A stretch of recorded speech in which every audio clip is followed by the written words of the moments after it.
ও আমার ডাক্তার জান এদিকে আসো, পুলিশের সামনে বলছে এটা আমার বউ, এটা আমার কলিজা। সে আমাকে জান বলে ডাকে, কলিজা বলে ডাকে, পাগলি বলে ডাকে। যখন হিরো আলম আমাকে বাসা ভাড়া করে রাখে তখনও আমি আমার এক্স হাজবেন্ডের ওয়াইফ থাকি। তো ও নিজেই তো বাবা খেয়ে বসছে, দেখছেন এরকম টাল টাল হয়ে ও কথা বলছে।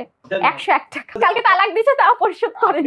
তার বাড়িতে সংসার, তার পুরো এলাকায় জানে, সবাই জানে। নিউরোসায়েন্স হসপিটালে সবাইকে যে আপনি যান, যে জিজ্ঞেস করেন, সে সবাইকে বলছে। রেস্টুরেন্টে খেতে গেছি, তার ওয়াইফ, সব তার মুখের কথা। এই যে আপনি হাতিঝিল থানায় যান, সব পুলিশের সামনে আমাকে এইভাবে, যে যেদিন রিয়ারা কট খেলো থানায়, ও আমার ডাক্তার জান এদিকে আসো, পুলিশের সামনে বলছে এটা আমার বউ, এটা আমার কলিজা। সে আমাকে জান বলে ডাকে, কলিজা বলে ডাকে, পাগলি বলে ডাকে, মিথিলা বলে ডাকে, তারপর অনেক অনেক গালিও দেয়।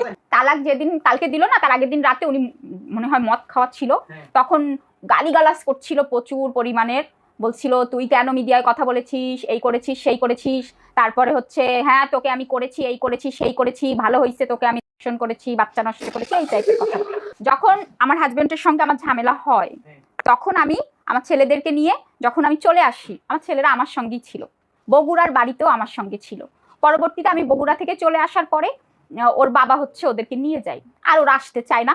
এখন মাঝে আমি অসুস্থ ছিলাম, ওর বাবার কাছেও থাকে, আমার কাছেও। ওর বাবার সাথে হিরো আলমের সঙ্গে যখন আমার মানে ডিভোর্স হয়েছে, হিরো আলমের সাথে আমার সম্পর্ক হওয়ার পরে, কিন্তু তার সাথে তার 1-1.5 বছর আগে থেকে আমার ঝামেলা চলছিল।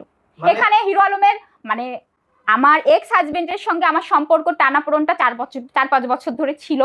আমরা 2-3 বার ডিভোর্সে গিয়েছি, আবার ফ্যামিলিগতভাবে আবার মিট করা হয়েছে, কিন্তু এটা হিরো আলমের কোনো দোষ নেই।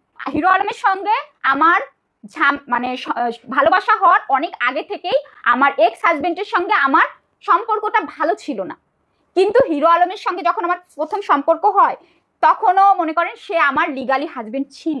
যখন হিরো আলম আমাকে বাসা ভাড়া করে রাখে, তখনও আমি আমার এক্স হাজবেন্ডের ওয়াইফ থাকি। হিরো আলমের আর আমার হুজুর দেখে বিয়ের কিছুদিন আগে আমি তাকে ডিভোর্স করে দিই। তো ও নিজেই তো বাবা খেয়ে বসছে, দেখছেন এরকম টাল টাল হয়ে ও কথা বলছে। Thank you so much Hero Alam.